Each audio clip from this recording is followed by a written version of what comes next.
La société d'aujourd'hui part du principe que soit on développe les muscles, soit on développe le cerveau, et que du coup, trop se poser de questions, en règle générale, ou être trop intelligent ou trop éveillé, en règle générale, ça fait un mauvais exécutant et du coup un mauvais militaire. Pour moi, c'est l'inverse. Et pour moi, il n'y a pas de paradoxe là-dedans, je m'explique. S'éveiller au monde, comprendre des enjeux qui nous dépassent quand on est militaire, que ce soit les enjeux politiques, économiques et autres, pour moi, ça fait pas d'objecteur de conscience. Je pense qu'on peut bien faire son travail tout en sachant que gravitent plein de choses autour de nous qui nous dépassent et auxquelles on est impuissant. Bienvenue dans Défense Zone, le podcast qui traite des questions de défense et de sécurité à travers des entretiens avec des militaires, des membres des forces de l'ordre, des personnalités politiques ou encore des entrepreneurs. Cette semaine, nous partons à la rencontre de Roland, alias Galix Squad sur les réseaux sociaux.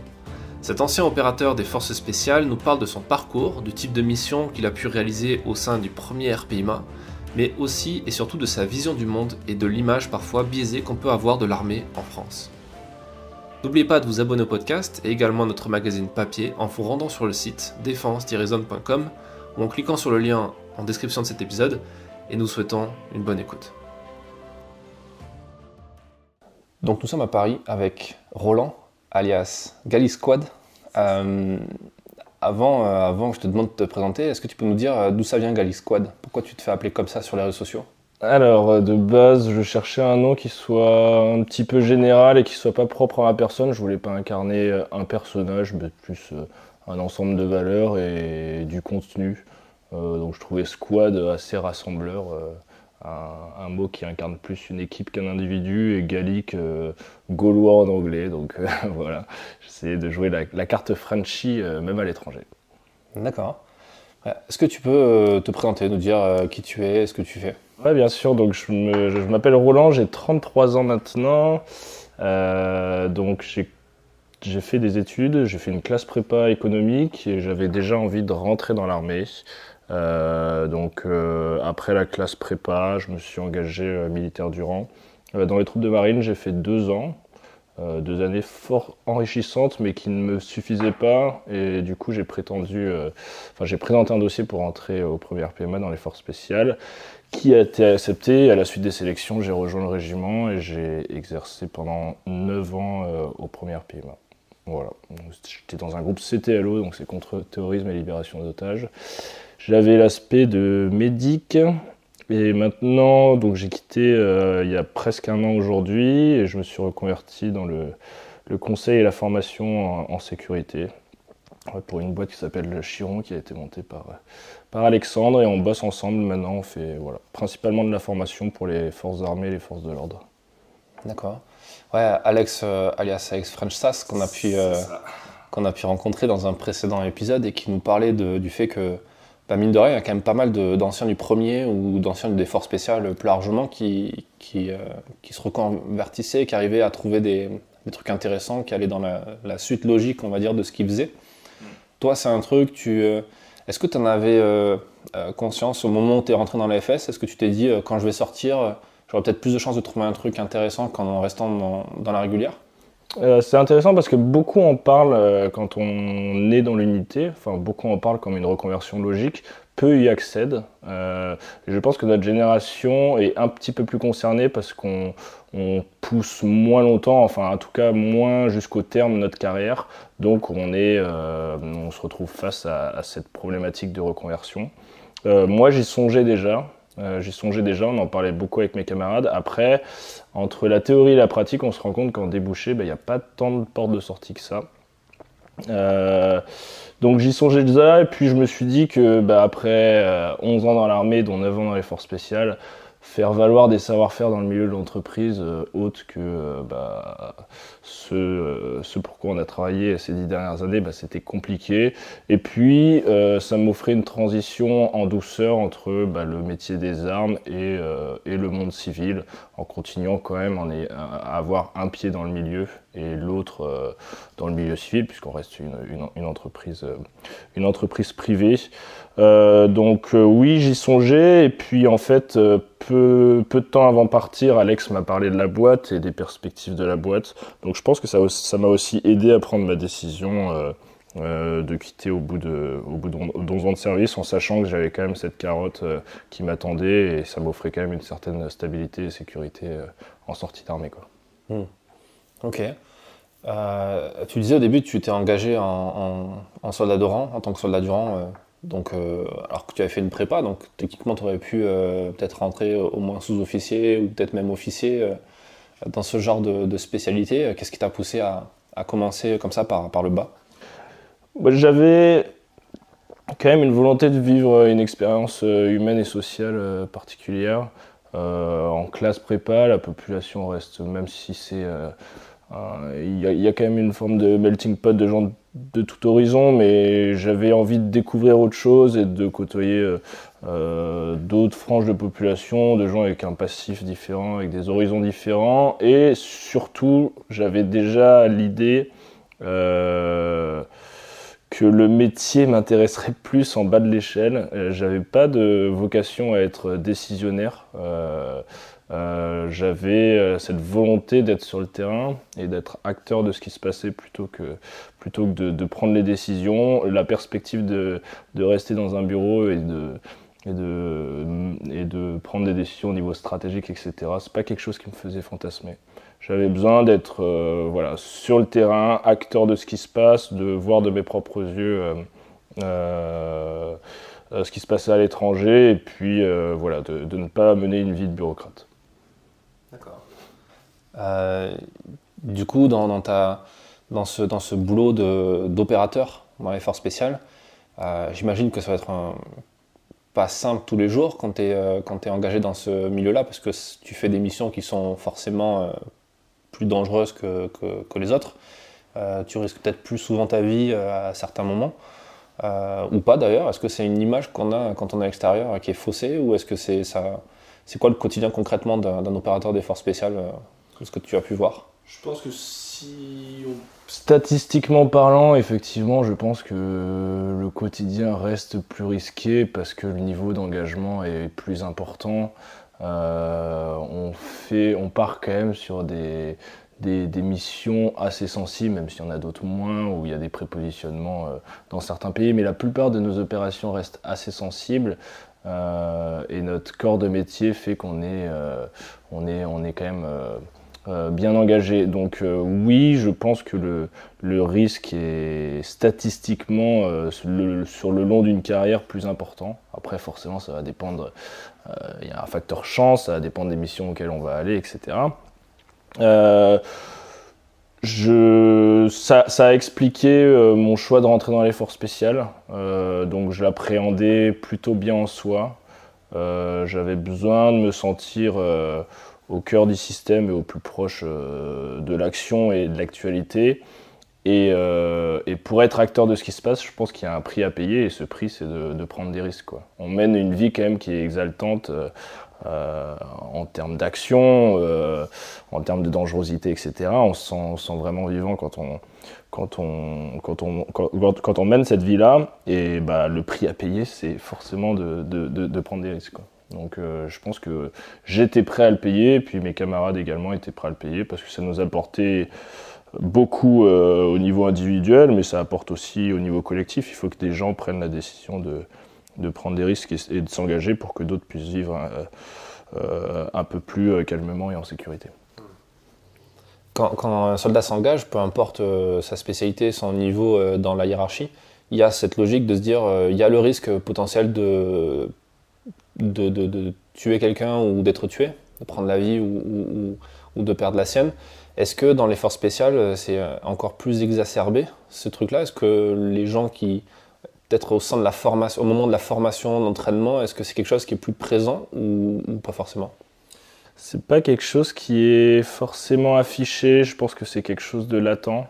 Je pense qu'on en prend conscience en discutant avec les gens qui ont plus d'expérience et de maturité au régiment, et notamment pendant les sélections. Et on se rend compte, à travers les discours qui sont jamais grandiloquents, mais on se rend compte en lisant entre les lignes que la vie qu'on rêve de mener pendant les sélections est plus dangereuse, et que cette capacité à tuer ou à se faire tuer est plus importante dans ce corps de métier. Donc je pense pas c'est pas quelque chose qui est abordé formellement, enfin avec des mots. C'est quelque chose qui est assez latent, et on s'en rend compte à force de côtoyer des gens qui ont de l'expérience et qui ont vécu beaucoup de missions. Donc on s'y prépare aussi individuellement. On se prépare mentalement à mener cette vie-là. Je pense que c'est la vraie préparation. En plus de la sélection qui est effectuée, c'est une préparation mentale et individuelle à être confronté à quelque chose d'assez fort après, quoi. Dans quelle logique il y a une part d'aspect intellectuel dans ces métiers-là? Parce qu'on le voit avec pas mal de gens, notamment des anciens comme toi dans les forces spéciales, des anciens opérateurs, qui se mettent à écrire des livres, qui donnent des conférences, qui sont quand même bien câblés et qui sont capables derrière qui montrent que dans ces unités-là, il y a quand même un bagage culturel qui est assez prégnant. Est-ce que c'est un prérequis? Ou alors est-ce que ça peut être un frein pour un jeune qui nous écoute, qui aimerait s'engager, qui se dit moi à l'école je suis pas super bon, j'aime pas forcément lire, j'aime pas ce genre de trucs. Est-ce que ça va être un frein pour moi ou pas? Alors c'est très intéressant comme question. Moi je distingue deux types d'intelligence. Donc il y a l'intelligence scolaire qui est liée au niveau d'études, et il y a l'intelligence pratique qui est abordable par tous. Moi, en termes de population, en tout cas dans les forces spéciales, je n'ai rencontré que des gens intelligents avec cette intelligence pratique. Pas forcément liés à un niveau scolaire, même si pour la plupart ils avaient fait des études, voire des études supérieures, mais cette intelligence du quotidien à comprendre facilement les choses, à comprendre son environnement. Donc c'est accessible pour moi quel que soit le niveau scolaire. Par contre, c'est vrai qu'il faut des gens éveillés et éclairés. Je pense que ça aide beaucoup dans le travail. Pourquoi ? Parce qu'on participe à des missions dans des pays sensibles, des missions à haute valeur ajoutée. Donc il faut comprendre le contexte, il faut comprendre ce qui se passe au niveau politique, ce qui se passe au niveau stratégique, ce qui se passe dans les hautes sphères militaires. Il faut comprendre les acteurs en présence, il faut arriver à cerner le contexte. Ça, c'est important pour bien mener notre mission, parce que chacune de nos actions, de l'opérateur jusqu'au chef d'élément, elle est décisive et elle peut avoir un impact politique et stratégique extrêmement fort. Donc on doit mesurer chacune de nos actions, et pour les mesurer, il faut comprendre le contexte. En plus de ça, on est amené à travailler sur plein de savoir-faire différents, plein de compétences techniques et tactiques qui sont assez poussées. Et ça demande quand même de comprendre facilement les choses, d'intégrer rapidement les choses et de pouvoir les restituer. En plus de ça, pour moi, l'intelligence pratique, c'est aussi d'arriver à s'adapter au milieu. Ça nous sert beaucoup quand on a des partenaires en mission, des partenaires locaux, etc., ou même d'autres acteurs en présence, s'imprégner de leur culture, s'imprégner de leur façon de vivre, s'imprégner même de la population qui gravite autour de nous. Ça nous aide à bien faire notre travail, à être bien intégrés en comprenant justement les gens, en faisant preuve d'empathie. Et je pense que cette capacité d'adaptation sert aussi à entretenir tous nos savoir-faire, à s'adapter à chaque situation qu'on rencontre, à chaque cas non conforme auquel on fait face. Et donc voilà, pour moi, cette intelligence pratique, c'est vraiment un des points clés, en tout cas de la population que j'ai pu rencontrer dans ces unités-là, quoi. Et tu penses que le fait d'avoir fait des grandes écoles ou des prépas ou des facs, ça aide à obtenir cette intelligence pratique, ou c'est un truc qui est complètement décorrélé? Je pense que ça peut aider. En tout cas, ça peut pas faire de mal, ça c'est sûr. Ça peut aider parce que ça ouvre l'esprit à d'autres choses, d'autres matières. Dans tous les cas, je considère moi que toute expérience est bonne à prendre avant de prétendre à intégrer ces unités. Que ce soit une expérience professionnelle, que ce soit une expérience scolaire, une expérience à travers les voyages, etc. Pourquoi ? Parce qu'on cherche quand même des profils psychologiques stables, calmes, raisonnés. Je parlais d'intelligence pratique, ça en fait partie. des gens matures. Alors la maturité n'attend pas l'âge, il y a des gens à 18 ans qui sont extrêmement matures, d'autres à 60 ans qui ne le sont absolument pas. Et pour moi, je pense que c'est important d'être mature, et pour être mature, il faut avoir connu un petit peu le monde, quoi. Donc, d'avoir vécu un peu sa jeunesse, si c'est possible d'avoir un peu voyagé. Enfin, moi je suis très fan de littérature, donc de lire, enfin de s'éveiller à plein de choses différentes qui permettent justement de développer les capacités que j'ai pu citer précédemment. Est-ce qu'il n'y a pas une contradiction entre le fait d'être éveillé culturellement, intellectuellement et de comprendre les réalités géopolitiques du monde et du coup, en étant acteur en première loge, sinon en première ligne de tout ça, ça peut pas poser problème? Je m'explique dans le sens où tu pourrais avoir à obéir à un ordre tout en comprenant l'intérêt économique, lapsus, mais tu vois l'idée, oui.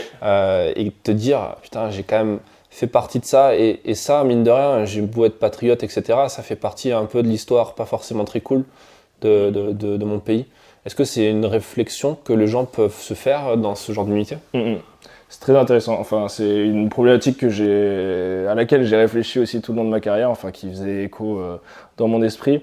Alors déjà, il y a quelque chose, je trouve, la société d'aujourd'hui part du principe que soit on développe les muscles, soit on développe le cerveau, et que du coup, trop se poser de questions, en règle générale, enfin, ou être trop intelligent ou trop éveillé, en règle générale, ça fait un mauvais exécutant et du coup un mauvais militaire. Pour moi, c'est l'inverse. Et pour moi, il n'y a pas de paradoxe là-dedans, je m'explique. S'éveiller au monde, comprendre des enjeux qui nous dépassent quand on est militaire, que ce soit les enjeux politiques, économiques et autres, pour moi, ça fait pas d'objecteur de conscience. Je pense qu'on peut bien faire son travail tout en sachant que gravitent plein de choses autour de nous qui nous dépassent et auxquelles on est impuissant. Souvent, moi qui suis à Paris maintenant, j'explique le métier de militaire aux Parisiens que je rencontre en disant que le militaire, en fait, son travail, c'est pas de cautionner ou non les décisions qui sont prises au-dessus de lui, au niveau politique ou économique. Son but, c'est de sauver un petit peu les meubles et c'est de faire au mieux en mettant de l'humanité dans des décisions qui, elles, parfois, sont complètement décorrélées de l'humain. C'est-à-dire qu'il y a des enjeux, on l'a dit, il y a des enjeux économiques, des enjeux politiques, etc. Le militaire, lui, a sa sensibilité, à son humanité, et du coup, vu qu'il est acteur de ce qui se passe, il arrive justement à mettre une part d'humanité dans ces décisions qui sont prises. Donc pour moi, son rôle est primordial, et je pense qu'on réalise bien sa mission quand on comprend tous les enjeux qui gravitent autour de nous. Et pour moi, on peut être un bon militaire et un bon exécutant sans cautionner tout ce qui se passe justement par rapport à ce que j'ai expliqué. Être intellectuel, c'est pas du temps, enfin, comme à une certaine époque, être objecteur de conscience, ne rien vouloir faire, ne pas remplir sa mission. Au contraire, moi je me suis jamais senti tiraillé entre les deux. J'ai toujours cru en la mission. Après, j'ai toujours eu conscience que des enjeux me dépassaient auxquels j'étais impuissant. Dans tous les cas, je me dis qu'être sur le terrain, j'aurais toujours plus de champ d'action que de regarder ce qui se passe à la télé, m'attrister devant et me dire bon, c'est horrible, il faudrait faire changer les choses. J'ai toujours un champ d'action plus large, moi, d'être sur le terrain et d'être acteur de ce qui se passe plutôt que de me larmoyer à 5000 km de là. Voilà. D'accord. Et quel est le retour que tu as, enfin la vision que tu as en étant maintenant à l'extérieur de l'institution, en étant peut-être aussi un peu plus libre dans tes paroles, dans ta pensée, dans ta réflexion, sur l'usage qu'on fait des forces spéciales, que font les politiques du coup, parce que c'est un peu le bras armé du gouvernement dans des zones un peu tendues, et c'est un peu parfois l'ultime recours qu'on actionne, donc des fois dans des conditions un peu particulières. Toi, quelle vision tu as de ça? Sachant que tu disais, tu es jeune, je pense que la génération avant toi avait peut-être un peu moins de sorties terrain, parce que Barkhane, mine de rien, ça a quand même accéléré le truc, Chamal, etc. Qu'est-ce que tu peux en dire? Je pense que c'est un outil de choix, surtout au vu de la conjoncture d'aujourd'hui, où Enfin, le rapport qualité-prix est quand même imbattable, c'est-à-dire qu'il y a, on le disait, une haute valeur ajoutée sur les missions, donc un gros profit quand même, que ce soit au niveau militaire ou politique, pour peu de moyens engagés, puisque ça fait quand même pas beaucoup de gens sur le terrain, donc un niveau d'efficacité qui est quand même indéniable. Donc pour moi, ça reste un outil de choix, surtout aujourd'hui, voilà, quand on regarde ce que coûte l'armée, quand on regarde ce que représentent les coupes budgétaires, etc. Et en plus de ça, qui s'adapte à un contexte bien particulier aujourd'hui des zones de guerre. On est quand même moins sur des conflits frontaux avec une ligne de front bien définie, etc. Donc en fait, les forces spéciales, je trouve, restent l'outil le mieux adapté à la conjoncture d'aujourd'hui et à l'ennemi qui nous fait face, qui n'est plus un ennemi clairement identifié. Donc voilà, pour moi, ça fait sens. Après, je trouve que c'est un outil qui n'est pas utilisé forcément au plein de son potentiel, comme tout militaire pense à propos de l'armée. On aimerait être plus engagé, mieux engagé, mais bon, c'est français de se plaindre dans tous les cas. C'est gaulois. C'est gaulois. Sur la partie utilisation justement de ces forces armées, je pense que tu suis un peu les grands axes de communication du SEMA, la vision stratégique, etc., le concept de haute intensité qui est à la fois bien employé pour les forces spéciales parce que c'est du combat qui peut être assez fort, assez dur, et en même temps un combat un peu type guérilla qui n'est pas vraiment la haute intensité. Toi, quelle vision tu as de ça? Est-ce que tu penses que demain, on va arriver sur des conflits justement de haute intensité où les FS vont être engagés? Et comment on engage des FS sur un combat justement de haute intensité face à des chars, face à de l'aviation, voire peut-être même du nucléaire, etc. Bon, après, c'est pas vraiment mon domaine de... Enfin, je suis pas un grand spécialiste dans le domaine, je crois moins au combat de haute intensité. J'ai l'impression qu'on revient à des fantasmes un peu de guerre froide. Je crois plus à un combat de guérilla. Après, si de la haute intensité venait, je pense qu'on serait employé de la même manière qu'étaient employées les forces spéciales à leur tout début, notamment les SAS britanniques pendant la Seconde Guerre mondiale, donc des actions coup de main au cœur des lignes ennemies de manière à déstabiliser, que ce soit au niveau militaire, mais aussi chercher un impact psychologique fort sur l'ennemi. Après, avec les moyens d'aujourd'hui, tu parlais de nucléaire, chars, etc. Je t'avoue que je suis un peu... j'ai pas vraiment réfléchi à la question, je sais pas comment l'employer au mieux. Par contre, dans les guerres de guérilla, comme je disais tout à l'heure, les forces spéciales, donc les petites unités fortement entraînées et plus autonomes, font sens justement dans ce type de conflit par contre. Voilà. Les forces spéciales, ça reste un outil aussi de communication pour les forces armées et de recrutement, parce que ça fait rêver tout le monde. Tu as des enfants qui veulent s'engager dans les forces spéciales, les commandos. D'ailleurs, il y a même aussi une montée en puissance de certaines unités de l'armée conventionnelle au sein des régiments d'infanterie. Par exemple, je pense à la SAED, section d'aide à l'embarquement au combat débarqué, je crois. Ouais, c'est ça. Qui reprend un peu les codes des FS dans le look vestimentaire. Je sais que le look, c'est quelque chose qui t'intéresse quand on voit tes stories Instagram. Et comment toi tu vois ça? Est-ce que c'est... Là, pour le coup, est-ce qu'on utilise bien Qu'est-ce que tu penses de la communication qu'il y a autour des FS, largement? Alors, je pense que c'est bien de faire rêver la jeunesse, que ce soit les FS ou l'armée en règle générale. Je pense que c'est bien de la faire rêver après pour de bonnes raisons. Donc forcément, il y a un petit peu de la forme qui sert, c'est-à-dire, moi quand j'étais jeune, avant d'entrer dans l'armée, je regardais des clips de recrutement, c'était très théâtral, il y avait des belles musiques, etc. Donc forcément, ça me faisait rêver. Et c'est bien de continuer à utiliser ce levier, ne serait-ce que pour faire venir des civils à l'armée, mais aussi pour faire venir des gens de régiments d'infanterie ou autres vers les forces spéciales. C'est un bon canal de communication et je pense qu'il faut continuer à s'en servir, flatter les élans martiaux de chacun et cette volonté d'engagement. Après, là, avec du recul, moi, je t'avoue que je suis toujours pour privilégier plus le fond que la forme. Je m'explique. Donc, avant de quitter le 3e REMA, je faisais partie d'une SAED, donc je pense que ces groupes-là font sens et ont leur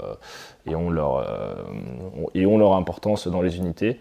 Après, je ne suis pas pour cultiver la forme fort spéciale, c'est-à-dire la tenue, l'attitude, la coupe de cheveux, etc., sans le fond.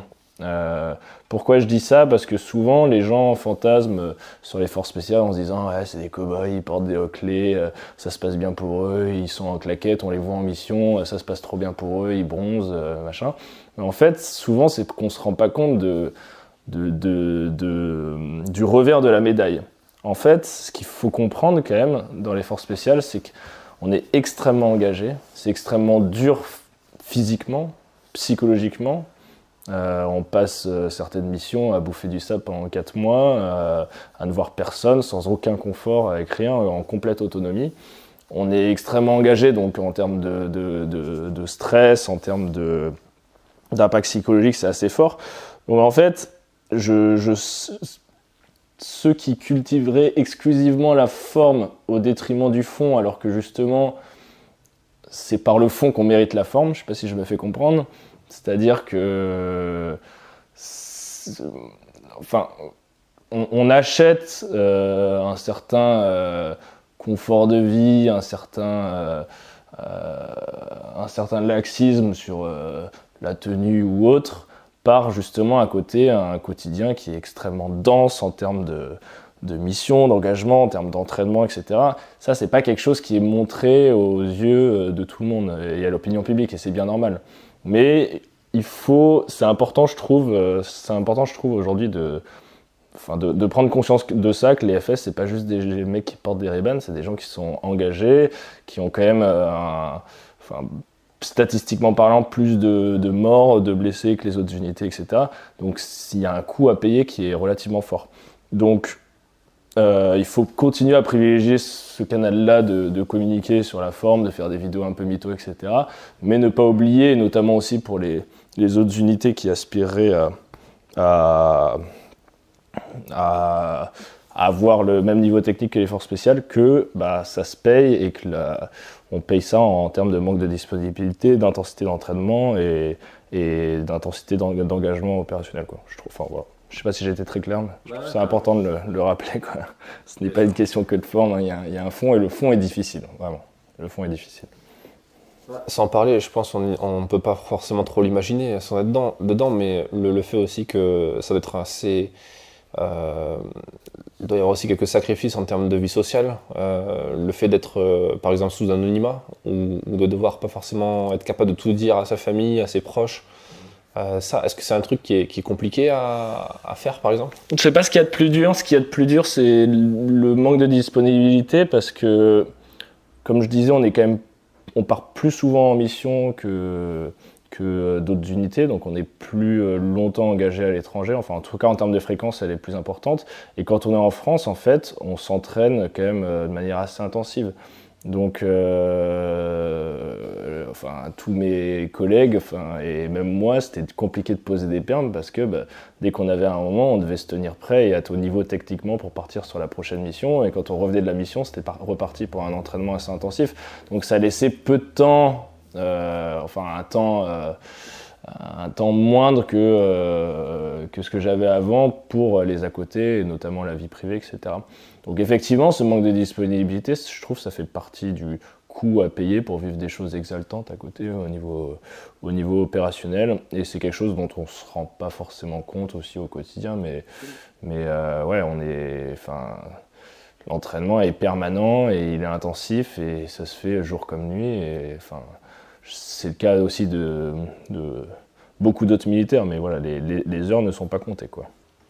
Et le fait d'être plus souvent que les autres en manœuvre opérationnelle et dans un mood, on va dire, ops, le fait d'avoir plus accès peut-être d'utiliser plus largement son armement que les autres, et d'être dans des situations un peu compliquées, le fait de faire des va-et-vient comme ça avec une vie entre guillemets normale, dans le centre de Paris, d'avoir une vie sociale tout à fait normale. Est-ce que ça pousse pas plus à des risques aussi de syndrome post-traumatique ou ce genre de choses? Est-ce que toi, tu as vu ce cas-là dans ton unité, par exemple? Je pense que honnêtement, je pense que c'est ce qui est le plus difficile à gérer. Je pense que c'est cette bascule permanente entre deux réalités qui sont opposées. Je m'explique. Quand on est fortement engagé à l'autre bout du monde, dans des pays véritablement en guerre, on vit une réalité qui est complètement différente de la réalité qu'on a nous en France. Et de faire cette transition, de faire cette bascule entre les deux, c'est vraiment très perturbant. C'est pour ça que d'ailleurs des sas sont faits, etc. Mais bah, voilà, c'est comme quitter la Terre pour une autre planète, quoi. On a vécu pendant plusieurs mois le quotidien de gens qui ont une vie diamétralement opposée à la nôtre, dans des conditions qui sont diamétralement opposées à ce qu'on vit nous en France. Et du coup, en fait, ce qui se passe, c'est qu'on a du mal à fixer où se trouve le curseur de la réalité. Je m'explique, est-ce que la réalité, c'est se battre pour survivre, ce qui pourrait faire sens? Est-ce que c'est s'attacher à des choses qui sont vraiment importantes, des choses de base, ou est-ce que la réalité, c'est celle qu'on vit en France, de profiter, de voir ses amis, etc., dans quand même un confort et une sécurité assez importante. Et du coup, on a du mal à fixer le curseur et de se dire où se trouve la réalité. Est-ce que c'est ce que j'ai vécu là-bas ou est-ce que je vis en France? Et du coup, voilà, certains, je pense que là où les gens se perdent, c'est qu'ils n'arrivent plus à ça. Ils se disent en fait, il n'existe plus de réalité, ou alors la vraie réalité, c'est ce que j'ai vécu en opération, et du coup, ils n'arrivent plus à se réintégrer dans la société, ils n'arrivent plus à revenir en France et à vivre leur vie normale, quoi. Et je pense que tous ceux qui ont été fortement engagés en opération, je pense que c'est une question qui a dû leur venir à l'esprit, quoi. Où se trouve la réalité? Et le fait de comprendre qu'il existe plusieurs réalités, d'accepter qu'il y ait plusieurs réalités, je pense que c'est ça qui est vraiment salvateur, quoi. C'est d'accepter qu'il y a deux mondes, qu'on vive dans deux mondes différents et que voilà, je vis un monde un temps donné et ensuite je rejoins le mien pour un temps indéfini, quoi. Ouais, tu passes d'une patrouille dans le désert où tu vois des gens qui ont rien à une terrasse de bar parisien où la pinte est à 15 balles, quoi. C'est exactement ça. Je te cite un exemple, hein. Je suis revenu du Moyen-Orient il y a quelques années et il y a eu quelques pépins techniques qui a fait qu'on n'a pas pu avoir de sas de décompression. Du coup, on a atterri à Paris. Mes collègues sont partis en bus jusqu'à Bayonne et moi, habitant Paris, j'ai demandé à mon capitaine de me lâcher à l'aéroport et du coup, j'ai pris le RER, quoi. Il y a quelques heures de différence, donc j'étais sur un territoire en guerre. Je me suis retrouvé dans le RER parisien rempli de monde avec le truc qui fusait comme l'éclair. J'ai l'impression d'être dans le futur, quoi, tellement j'étais plus habitué à ce genre de choses. Et la transition a été particulière, quoi. Je me sentais vraiment pas bien. C'était un choc trop important pour moi d'un coup. Et là, ça met bien un peu en image justement ce choc de la confrontation entre deux mondes diamétralement opposés en l'histoire de quelques heures. Et c'est vrai que c'était difficile à accepter, quoi. Et effectivement, les contraintes du quotidien ne sont pas les mêmes, quoi. On arrive à se plaindre en France, et moi le premier, de choses qui, en fait, quand on est en mission, nous paraissent un peu futiles. C'est aussi ce qui est important dans le métier, enfin c'est ce qui est appréciable dans le métier, c'est que à se priver de confort, à se priver de sécurité, à se priver de plein de choses, en fait, on réaccorde de l'importance aux choses qui en méritent vraiment, quoi. Et aux choses simples de la vie, quoi. Une douche chaude, un lit, ça c'est le cas de tous les militaires, quoi. Ouais. Et la sécurité, le confort, pouvoir sortir dans la rue, ne pas craindre un bombardement, enfin c'est des privilèges dont on n'a pas forcément conscience aujourd'hui, et moi le premier. Et en fait, en y réfléchissant un peu et en prenant un peu de recul et en regardant ce qui se passe dans les autres pays, se dire bah, putain, on a quand même vachement de chance, quoi. Donc, autant entretenir ces privilèges et les garder, parce que ça reste quand même quelque chose d'assez fragile. Donc déjà, je trouve d'en avoir conscience, c'est déjà pas mal aujourd'hui. C'est important de donner aux gens autour de nous, en tout cas ceux qui n'ont pas la chance d'avoir voyagé ou d'avoir eu une expérience militaire ou autre d'ailleurs, mais de se dire bon, putain, on a quand même de la chance, on est quand même des privilégiés, quoi. Et c'est un peu ce qui s'est passé avec le Covid, quoi. On a été privés de pas mal de nos avantages, pas mal de nos privilèges, et on s'est dit putain, on n'était pas si mal lotis. Bah, je trouve que c'est pareil dans la vie de tous les jours, quoi. Voilà. Il y a quelqu'un à Ballard avec qui on a une discussion et il me disait justement que selon lui, avec le Covid, les Français ont vécu leur premier OPEX, dans le sens où ils ont été coupés du monde. Et c'est un peu ce que tu ressens quand tu es en OPEX. Des fois, il n'y a même pas Internet, il n'y a pas le téléphone.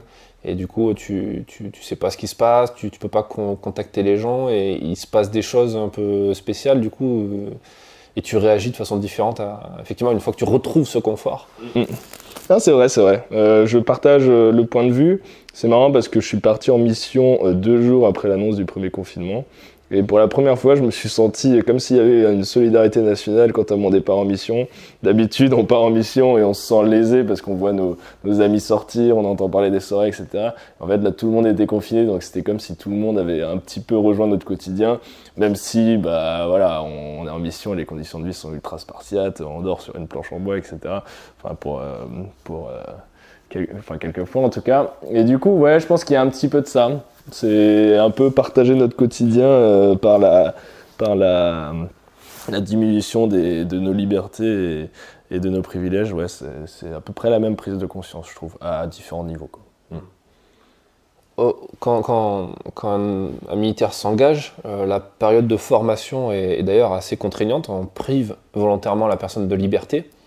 Encore plus dans des régiments comme la Légion étrangère, par exemple, où là, il y a carrément 0 permission de faire quoi que ce soit. Il faut demander la permission pour tout. On a l'image ensuite quand on voit dans les régiments les unités un peu spécialisées, type SAED, commando parachutiste, et puis après les FS, on voit qu'eux ont beaucoup de liberté, même plus que les autres, vestimentaire, la petite barbe, les cheveux un peu plus longs, tu as cité la paire de hauts clés, etc. Comment on vit ça, ce changement de...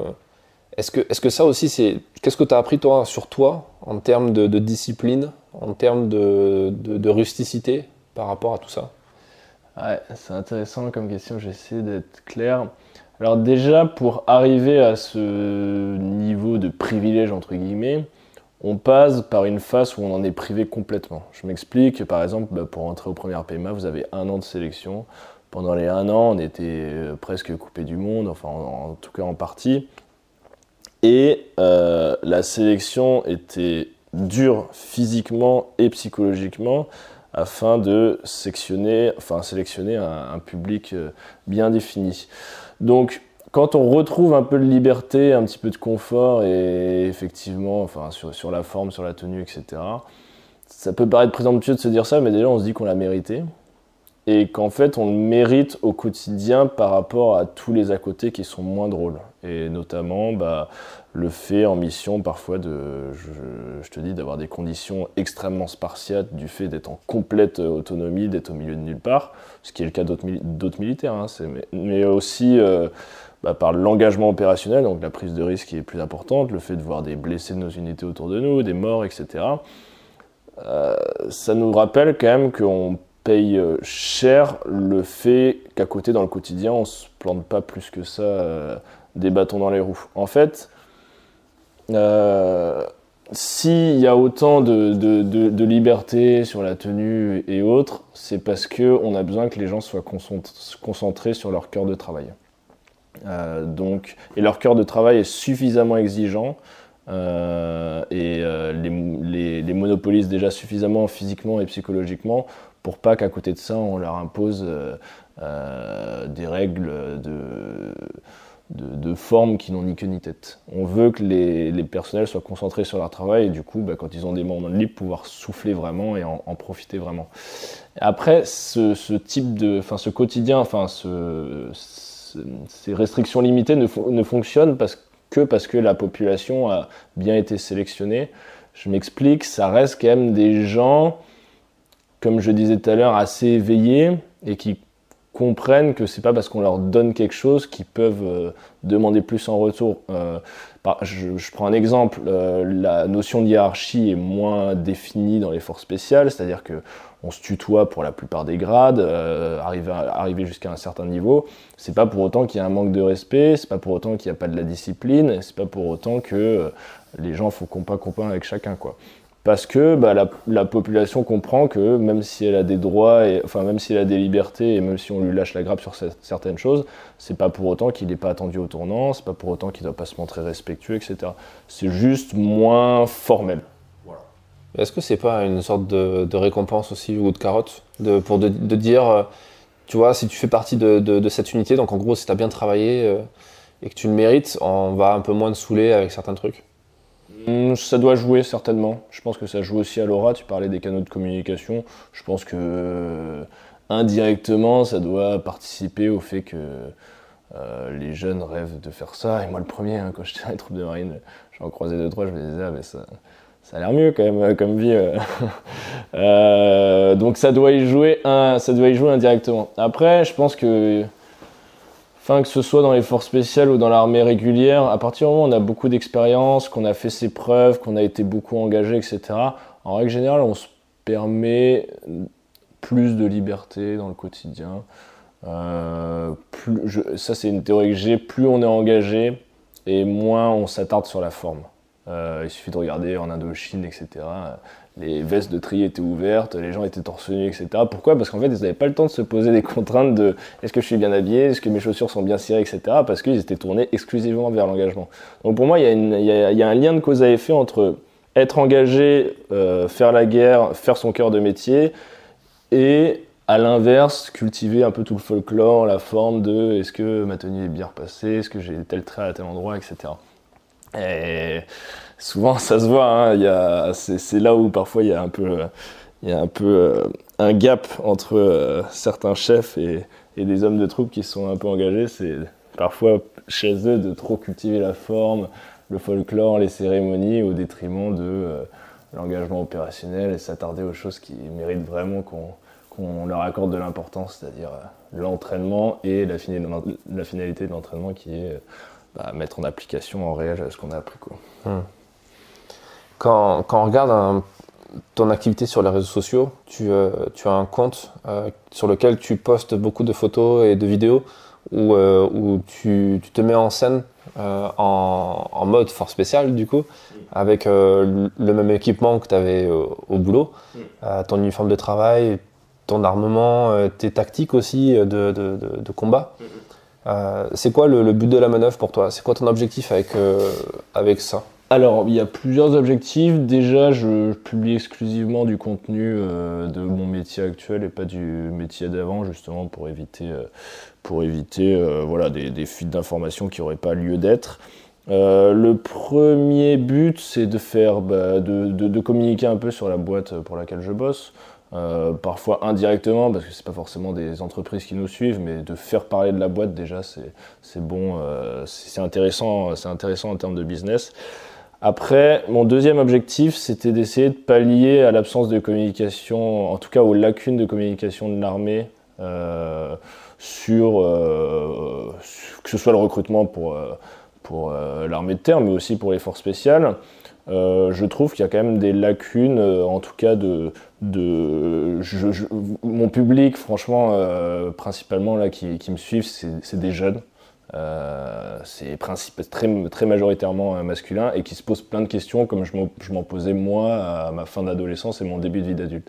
En fait, je reçois tous les jours des dizaines de messages pour des conseils, savoir comment je ferais en termes d'entraînement, en termes de machin. Ils se posent plein de questions auxquelles ils n'ont aucune réponse.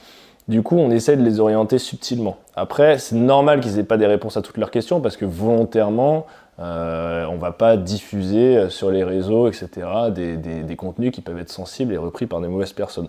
Donc, j'essaie en tout cas d'être palliatif et les guider en essayant de faire preuve de bon sens et en toute humilité parce que je suis loin d'être un exemple pour eux.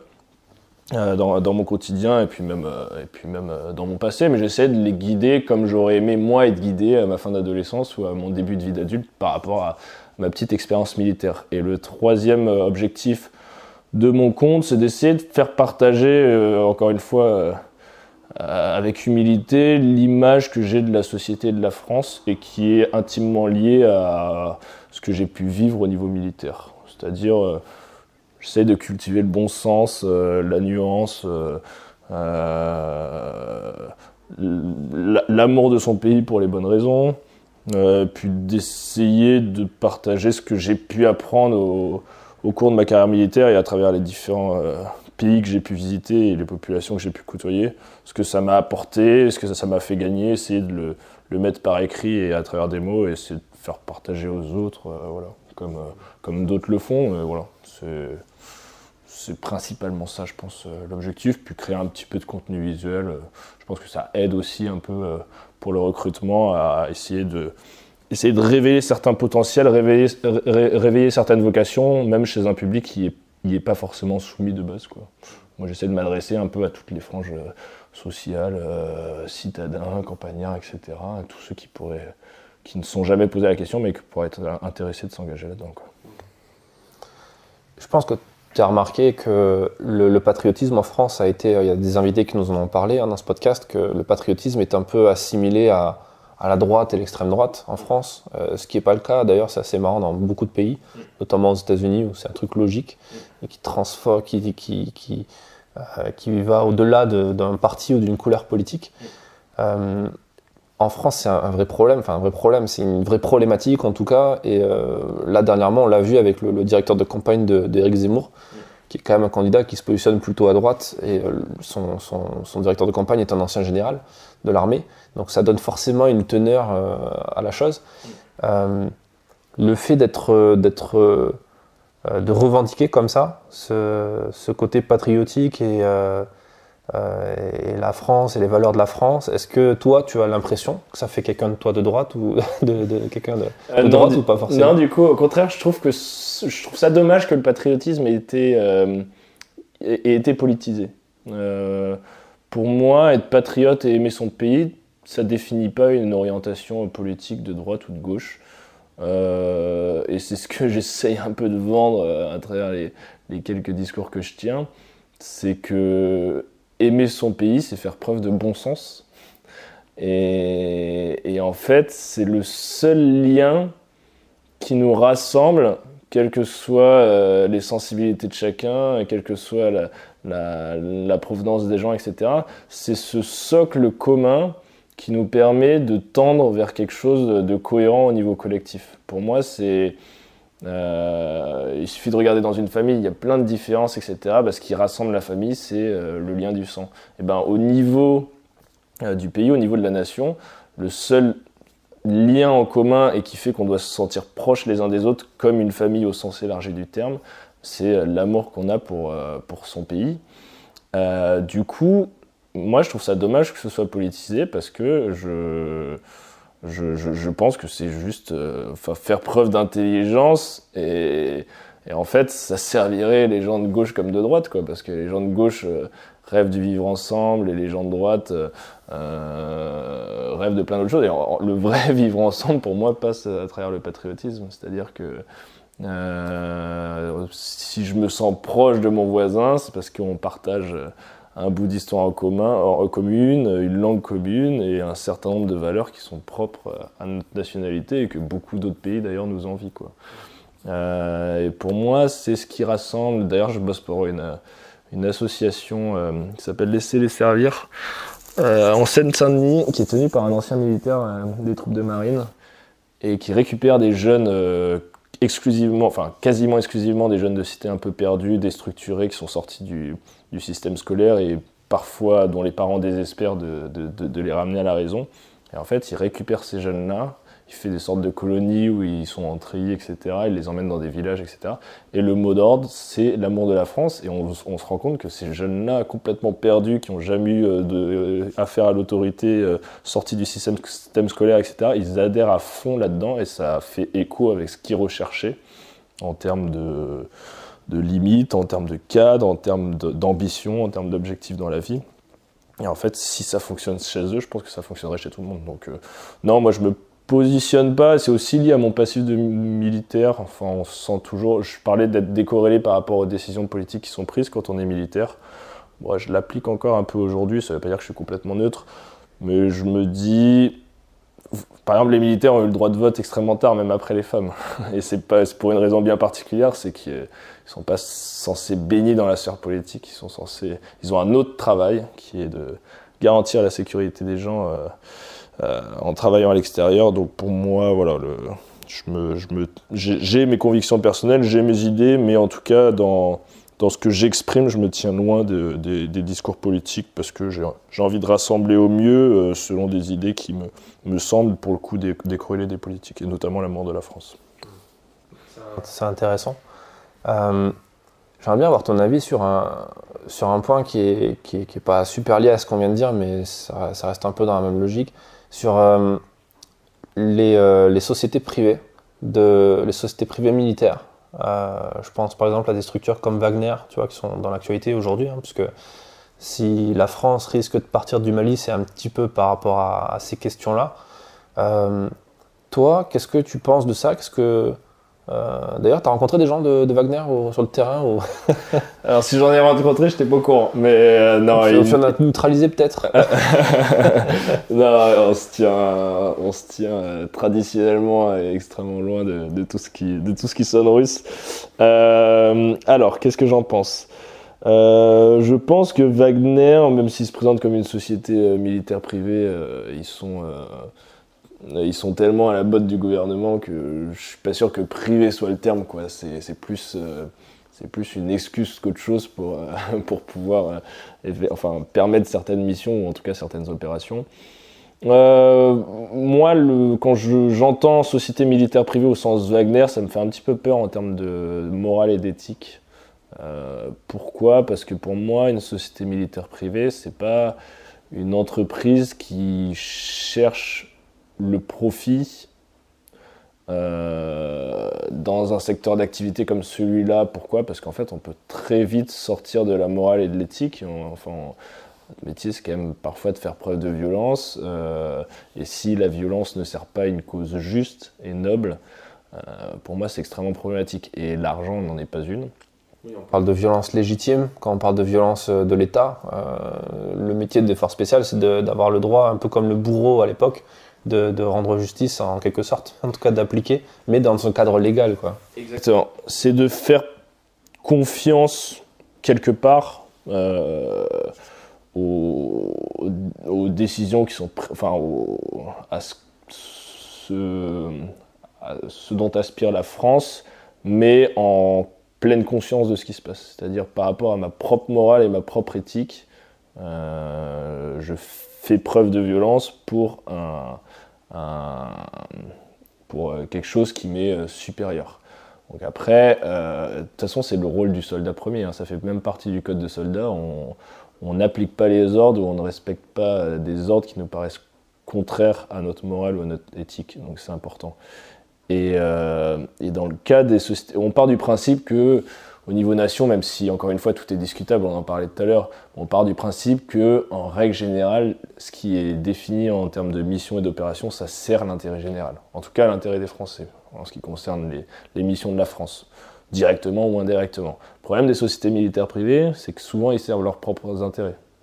Parfois ils servent l'intérêt de l'État, mais pas forcément pour les bonnes raisons. Et s'ils font appel à eux, c'est que les raisons n'avaient pas l'air d'être incroyables. Donc voilà, moi ça me gêne de faire preuve de violence pour des causes qui ne sont pas nobles et qui ne sont pas légitimes en soi, quoi.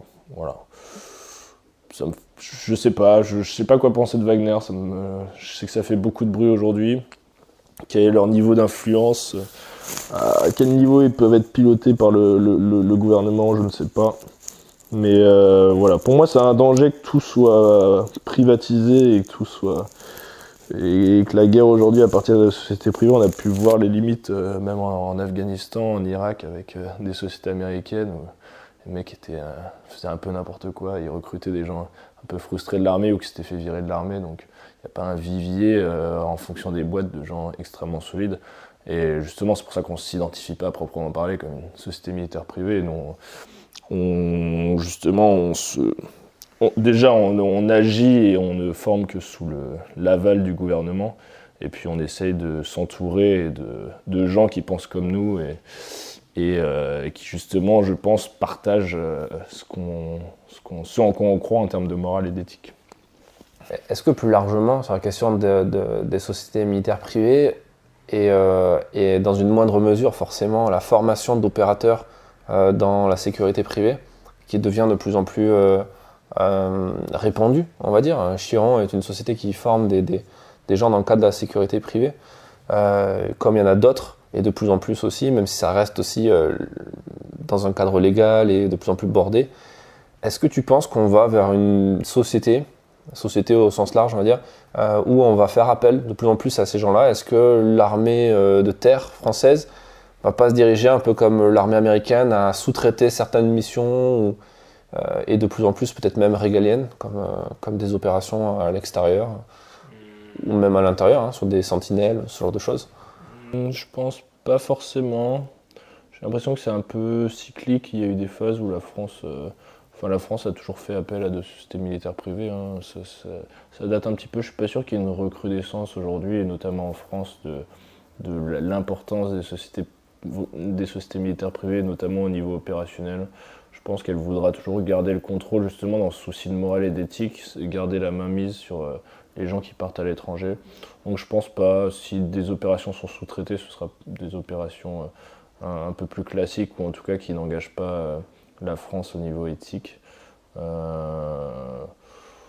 J'ai pas l'impression, de base quand même, la société tend à se privatiser pour plein de raisons. Je pense qu'on reste quand même dans un milieu assez sensible pour ne pas tendre vers un univers complètement privatisé. Je pense pas. Je suis pas un spécialiste sur la question. Mais... Sur la question de la formation, parce que c'est ton cœur de métier maintenant, est-ce que tu as l'impression que, parce que tu formes aussi des opérateurs, et est-ce que tu as l'impression que le niveau a grimpé? Est-ce qu'on a pris un clic sur le combat urbain, sur le maniement des armes, sur la médic, sur les tactiques de médic tactique? Je pense qu'on a gagné, sur certaines strates et perdu sur d'autres. Je m'explique. Et d'ailleurs, ça fait sens aussi par rapport aux unités SP ou aux unités armées aujourd'hui. On est plus exigeant auprès d'un opérateur, ou même moi chez les mecs que je forme, de connaître un peu tout et d'être fin technicien sur par exemple les nouvelles technologies, maîtriser plein de domaines différents. Peut-être je parlais un peu d'ouverture d'esprit et d'être plus au courant du contexte, etc. On leur demande quand même d'être plus éveillés à l'environnement qui leur entoure, parce que la conjecture est un petit peu différente. Et peut-être qu'on perd un petit peu en rusticité, par exemple. J'ai l'impression que c'est difficile de gagner sans perdre à côté, quoi. Il y a toujours un équilibre qui s'installe. Donc je pense que, quoi qu'il arrive, les unités SP ou les gens que je forme sont à l'image de la société. Et quand la société évolue, l'institution militaire ou les gens que je forme dans le privé évoluent en parallèle de la société, avec toujours un décalage, forcément. Hein. L'armée, ça reste quand même quelque chose d'à part, avec son propre équilibre. Mais ouais, je pense qu'on gagne un peu. Enfin, je pense qu'on a affaire à des gens un petit peu plus éveillés, un petit peu plus intelligents, peut-être un peu moins rustiques. Après, moins physique aussi? Pas forcément moins physique, je dirais qu'ils sont plus sportifs, mais peut-être moins robustes, tel qu'on l'entend. Comme on peut imaginer le côté robuste d'antan, quoi. Ouais. Je sais pas. Est-ce que le fait après, moi, je suis pas pour dire c'était mieux avant et que les jeunes d'aujourd'hui sont moins bons que leurs anciens. Au contraire, je pense qu'on change en même temps que la société change, mais ça reste un milieu à part. Par exemple, tu vois, justement dans cette logique de pas dire ouais c'était mieux avant. Moi, la génération que j'ai connue aux premières PMA, c'est la génération qui était engagée fortement sur le Sahel et sur le Moyen-Orient, tu vois. La génération juste avant a connu des belles opérations et des belles missions, mais je pense entre la fin de l'Afghanistan et le début du Sahel, il y a une petite période de latence avec quelques belles missions, mais moins d'intensité opérationnelle. Donc tu vois, en fait, la nouvelle génération, même si elle a évolué, même si elle a changé, etc., a été extrêmement engagée au niveau opérationnel, je l'ai vu. Du coup, j'ai pu voir des jeunes de 23, 24, 25 ans, extrêmement matures, avec une très grosse expérience, et qui n'avaient rien à envier à leurs anciens, quoi. Donc même si la population change, si elle perd d'un côté et qu'elle gagne de l'autre, je trouve que la combativité et l'état d'esprit reste le même, quelles que soient les générations, et j'ai l'impression en tout cas de ce que je peux en voir, ça reste à travers les récits de certains, de ce que je lis ou à travers les films, on a le même profil de combattants et de guerriers qu'on l'avait en Indochine, en Algérie, pendant la Seconde Guerre mondiale et autres. Moi, je suis assez optimiste là-dessus et je crois aussi maintenant à la nouvelle génération, vu que je fais presque partie de l'ancienne aujourd'hui, quoi. Le fait d'avoir un métier qui est beaucoup plus médiatisé aussi, avec les réseaux sociaux, avec des gens comme toi, comme Alex, comme Louis Sarion aussi, comme les gens des commandos marines qui médiatisent par eux-mêmes, hein, quelque part, qui s'affranchissent des médias traditionnels et qui vont valoriser, mine de rien, grâce à la belle image, la vidéo, etc. Est-ce que ça rend plus fier de son métier? Et est-ce que, par extension, ça rend plus efficace? Parce qu'on se dit que ce qu'on fait a non seulement du sens, mais c'est aussi apprécié par des gens, parce qu'au final, on peut parler de professions comme ceux de la police qui ne sont pas forcément super aimées par la population parce que maintien de l'ordre, etc. Mais en tout cas, jamais personne ne va dire à un mec des forces spéciales, bouh, t'es nul. Au contraire, ça va même faire vendre des places de cinéma, des tickets de cinéma ou des livres. C'est intéressant. Moi, je te dis peut-être avec échec, hein, mais j'ai essayé de pas trop personnifier mon compte, et même si c'est parfois mon visage ou mon image qui apparaît, j'essaie de vendre un concept plutôt qu'une personne, plutôt qu'un personnage, parce que je trouve que c'est important de parler du milieu indirectement et de celui dans lequel j'ai passé une dizaine d'années, parce que j'ai la possibilité de le faire aujourd'hui. Alors après, le but, c'est pas de donner de la reconnaissance au métier, parce que en fait, je trouve que toute la noblesse de ce métier-là, c'est justement l'absence de reconnaissance. C'est de faire ça de manière un peu anonyme, sans que les gens en entendent trop parler, même si force spéciale, ça parle un petit peu à tout le monde, mais contrairement aux actions, par exemple, des pompiers au quotidien, c'est quelque chose qui n'est pas visible, qui n'est pas direct, vu que ça se passe à l'extérieur des frontières, et du coup, ça donne de la noblesse à l'acte à partir du moment où il est complètement désintéressé. Donc, je suis pas pour donner de la reconnaissance à outrance aux gens qui bossent dans les unités SP, et encore moins à moi. Ça serait, pour le coup, très égoïste et très malsain de ma part. Par contre, valoriser les vocations, exprimer le potentiel des gens à travers ce que je peux montrer ou ce que je peux dire, je trouve ça plutôt cool. Après, le danger des réseaux sociaux, et là où on y est extrêmement sensible, et on en parle souvent avec Alex, c'est arriver à en montrer pour faire plaisir, communiquer et que les jeunes aient envie de s'engager, sans trop en montrer pour pas que l'information fuite et arrive entre de mauvaises mains. Ça, c'est un sujet qui nous tient vraiment à cœur et dont on parle régulièrement, et avant chaque post, avant chaque vidéo qu'on fait, on y réfléchit à se dire est-ce que ça pourrait être mal interprété ou mal utilisé, et on essaye de trouver, alors j'espère au plus juste, on essaye de trouver ce juste milieu entre parler un peu de ce milieu-là, susciter des vocations, et puis faire connaître ce milieu-là à des gens qui n'en ont jamais entendu parler. Et du coup, peut-être essayer de rabibocher un peu le lien armée-nation, même s'il va un petit peu mieux ces dernières années. Et voilà, créer du contenu sans trop en dire et sans que ça tombe entre les mauvaises mains et que ça nous desserve un jour. C'est à peu près l'objectif. Moi, ça me tient à cœur, franchement, que des gens qui n'ont rien à voir avec l'armée, rien à voir avec le milieu, qui n'ont pas de famille militaire, etc., un jour, en traînant sur les réseaux sociaux, entre deux vidéos YouTube, entendre parler de l'armée, et soit ça suscite des vocations chez des jeunes, soit ils se disent j'ai jamais pris conscience que des gens travaillaient pour moi un peu dans l'ombre et pour permettre de vivre à peu près en sécurité et de mener la vie que je mène. Donc, pour moi, ça serait une fierté que des gens se posent cette question-là, quoi. Et ce serait, rendre hommage à ceux qui continuent à faire ce travail-là. Parce que pour le coup, moi maintenant j'apparais un petit peu, mais la vraie noblesse et ma grande fierté, ça reste mes potes qui continuent à bosser là-dedans, d'arrache-pied, qui prennent des risques encore aujourd'hui, pour me permettre, moi aussi, dans mon quotidien de Parisien, de pouvoir profiter sans me poser 36 000 questions, quoi. C'est quoi leur vision à eux, leur texte de tout ça, et ce qu'ils te disent quand ils voient ces publications? J'imagine qu'il y a forcément des gens qui n'apprécient pas forcément ça, ou qui sont un peu... Deux écoles. Ouais. Sans mettre des catégories, mais... Il y a le 13e RDP et le premier RP. Non, il y a un peu la vieille école et la nouvelle école. La vieille école, c'est quelques mecs qui de base sont déjà un peu aigris par leur travail et leur fonction, qui sont peut-être restés un petit peu trop longtemps dans l'institution et qui sont fermés à tout ce qui peut se passer de nouveau. Mais ça me choque pas parce que c'est les mêmes qui sont fermés aux nouvelles techniques qui peuvent apparaître, à l'évolution, qui sont aussi fermés à la nouvelle génération, etc. C'est un peu les boomers, c'est un peu les boomers des unités.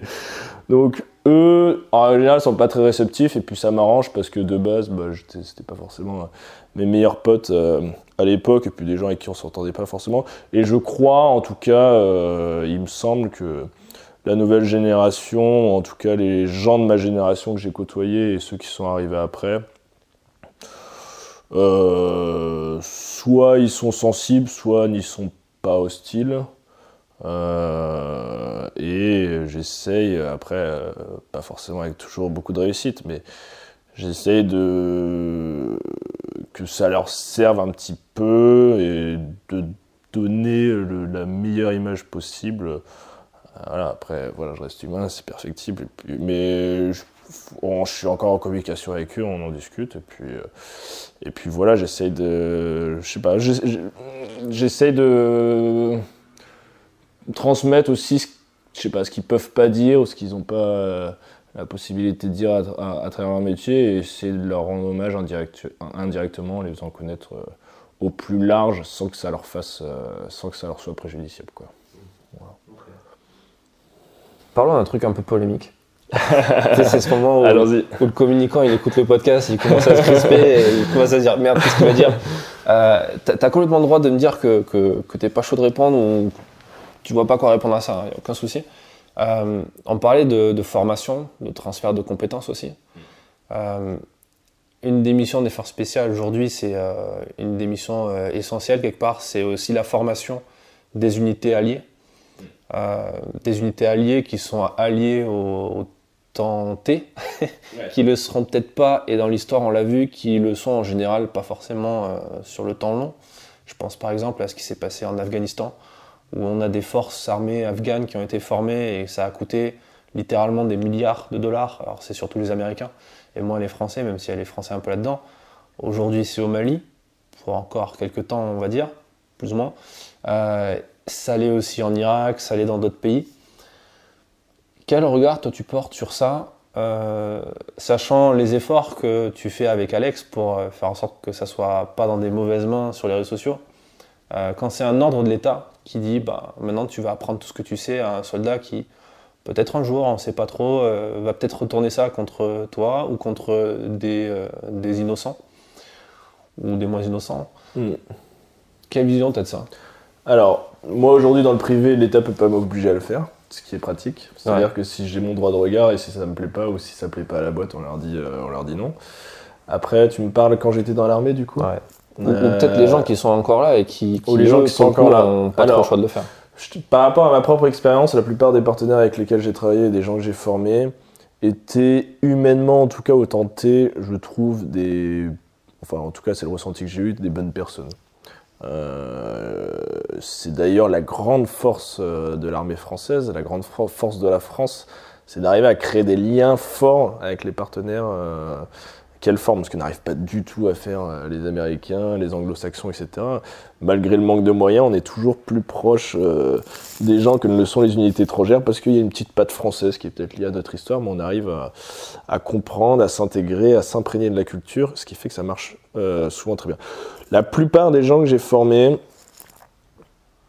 en règle générale, c'était pour les aider à défendre leur pays et c'était des bonnes personnes. Après, de là à former des gens qui seront nos ennemis demain, je me prononce pas et puis ça m'est jamais vraiment arrivé. Je disais, les décisions politiques parfois sont un petit peu incohérentes, parfois un peu incongrues, on les comprend pas forcément. Après, de base, quand même, en géopolitique, la France fait rarement des trucs invraisemblables. Il y a des choses qui sont parfois contradictoires et quelques années après on se réveille, etc. Mais en tout cas, moi de base, dans les pays auxquels j'ai été allé, les gens qu'on m'a demandé de former, ça restait cohérent par rapport à mon éthique et ma morale personnelle. Donc je pourrais pas vraiment te répondre de dire qu'est-ce que ça me ferait de former les mauvaises personnes. Je pense que les militaires, je te dis, sont suffisamment intelligents pour faire la part des choses et tout en accomplissant leur mission, mettre suffisamment de nuances pour voilà, genre, que ça reste cohérent par rapport à ce qu'ils pensent. Voilà. Sans rentrer dans le détail, mais c'est ce que je te disais, le métier de militaire, c'est de mettre un peu d'humanité dans ce que tu fais par rapport à la grande direction qui t'est donnée. Lorsqu'on établit la mission, bah, tu as toujours moyen de zigzaguer un peu, d'aller à droite à gauche pour atteindre le but, mais en y mettant ta petite touche personnelle, quoi. C'est un peu le but du métier. Voilà. Bon, t'as soulagé 3-4 personnes qui écoutaient le podcast, je pense. C'est ça, j'ai pas fait de drift. Ah, c'est bien dit. Pour terminer cet entretien, qu'est-ce que tu aimerais dire, c'est quoi le message que tu aimerais faire passer et le conseil que tu aimerais donner à quelqu'un qui, comme toi à l'époque, qui s'intéressait à cette spécialité, à cette trajectoire, mais qui manquait un peu d'infos et qui ne savait pas trop par où aller chercher l'info? Alors, ce que je dis en règle générale aux gens qui me posent la question, donc j'essaye de répondre, enfin je trouve que c'est bien d'être curieux intellectuellement et de chercher l'information. Après, je leur dis aussi que s'ils ne trouvent pas la réponse sur internet, c'est peut-être qu'il y a une raison valable à ça. Et qu'il faut quand même entretenir un petit peu de mystère et puis découvrir les choses par soi-même. Il ne faut pas vouloir absolument tout savoir tout de suite, ce qui est un des défauts de la jeunesse, c'est un bon défaut, hein, cette curiosité-là. Mais il faut parfois vivre les choses plutôt que de les comprendre avant de les avoir vécues. Ce que je dirais à un jeune, c'est de suivre son instinct premier. Ça peut paraître un peu bateau, mais d'aller au bout de ses rêves et de ne pas se contenter de peu. Moi, j'essaie de cultiver l'insatiabilité. Je trouve qu'on le présente aujourd'hui comme un défaut, mais vouloir toujours plus, je trouve que c'est une force. Donc, s'il ne s'en sent pas à sa place, qu'il a besoin d'intensité, qu'il a besoin de prendre des risques, qu'il a besoin de vivre un truc qui lui donne des frissons dans le dos, eh ben, il faut pas se raisonner. Au contraire, il faut essayer de se donner les moyens d'y parvenir et de mener une vie exaltante. Je pense qu'aujourd'hui, la société cherche à ce qu'on se contente de peu, cherche à nous limiter un peu, nous réfréner dans nos ardeurs et dans nos aspirations de vie. Je pense qu'il faut demander beaucoup et il faut pas se réfréner. Donc si ce jeune-là a envie d'intensité, s'il a envie de vivre quelque chose d'exaltant qui sort de l'ordinaire, et notamment si ça passe à travers l'engagement dans les forces spéciales, et qu'il se donne les moyens d'y parvenir. Tout le monde y est capable. J'étais loin d'être une brute physique, loin de là. Je suis encore pas aujourd'hui d'ailleurs. J'étais loin d'être une brute au niveau psychologique, etc. Il faut juste se donner les moyens, travailler et y croire. Voilà. Je pense que ce sera tout. C'est un peu bateau, mais... Non, c'est un bon conseil et effectivement, c'est plutôt pas mal de le répéter, je pense. Ouais. Marteau-thérapie, hein, marteau-thérapie, ouais. Et puis c'est pas... Je sais pas si c'est un discours qui est très en vogue aujourd'hui, mais je pense que justement dans ce milieu bien particulier qu'est l'armée, c'est un discours qui fait sens, quoi. Le travail paye et il faut être à la hauteur de ses ambitions, quoi. C'est un bon conseil. Merci pour cet échange. Avec plaisir, merci à toi. Et à bientôt du coup sur Instagram. Yes. À bientôt. Merci d'avoir écouté cet épisode jusqu'à la fin. S'il vous a plu, partagez-le autour de vous et abonnez-vous au podcast pour ne pas rater les prochains. Défense Zone, c'est aussi un magazine en ligne et en version papier disponible sur le site internet défense-zone.com. Rendez-vous en description pour plus d'informations et à très vite dans un prochain épisode.